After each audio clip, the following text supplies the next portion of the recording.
एक साल पहले इस्लामाबाद की एक लड़की से सोशल मीडिया पर मेरी बात होने लगी। वो बहुत ही ज़्यादा तन्हा और दुखी थी क्योंकि वो जिससे मोहब्बत करती थी वो उसे धोखा देकर किसी और का हो चुका है। शायद कि उस वक्त उसे किसी के सहारे की ज़रूरत थी, इसीलिए वो मुझसे अपना दुख दर्द शेयर करने लगी। वो रोज़ मुझे कॉल करती और हम घंटों तक बातें करते रहते थे। मैं कोशिश करता था कि वो मेरी बातों से खुश रहा करे और ऐसा ही हुआ। वो मेरे साथ बहुत खुश रहने लगी। वक्त गुजरता गया, उसे मेरी आदत और मुझे उससे मोहब्बत हो गई। फिर हमने एक दूसरे से मिलने का फ़ैसला किया। वो मुझसे मिलने के लिए इस्लामाबाद से लाहौर आ गई।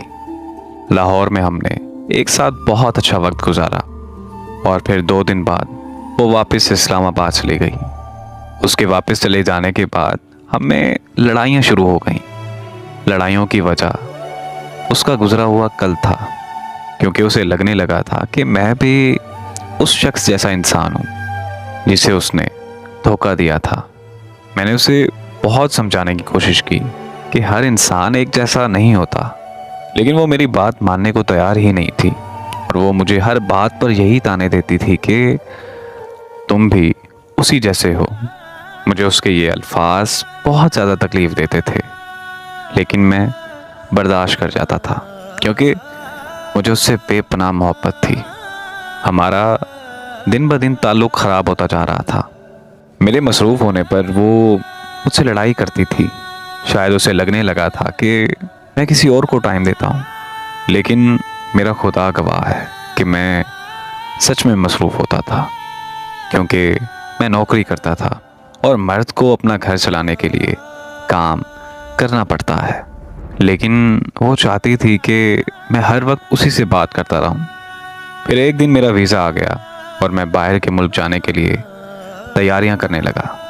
जब उसे ये बात पता चली तो उसने मुझे जाने से रोक दिया और उसने मुझे इस बात का यकीन दिलाया कि अब वो मुझसे लड़ाई नहीं करेगी। मैं उसके कहने पर रुक गया क्योंकि मैं भी उससे दूर नहीं होना चाहता था। फिर हम में सब कुछ ठीक चलने लगा और ऐसा लगने लगा कि बहुत जल्द हम एक हो जाएंगे। लेकिन कुछ दिनों बाद वो फिर से मुझसे बात बात पर लड़ाई करने लगी। इस पर लड़ाइयों की वजह फिर से उसका गुजरा हुआ कल था। वो उस लड़के से फ़ोन पर राब्ते पर थी जिसे उसने धोखा दिया था। वो लड़का किसी और से शादी करने जा रहा था, लेकिन फिर भी वो उससे राब्ते में थी। जब ये सब मुझे पता चला तो मैंने उसे कुछ नहीं कहा, क्योंकि मैं भी 6 साल पहले ऐसे ही वक्त गुजार चुका हूँ। इसीलिए मैंने उससे कोई सवाल नहीं किया और बस खामोश रहा। और फिर जिस दिन उस लड़के की शादी थी, उसी दिन उस लड़की ने किसी और के धोखे का बदला मुझसे ले लिया। उसने मुझे हमेशा हमेशा के लिए छोड़ दिया। मैं खामोश होने के अलावा कुछ नहीं कर सका। अब वो किसी और के और मैं उसके हिजर में ज़िंदगी काट रहा हूँ।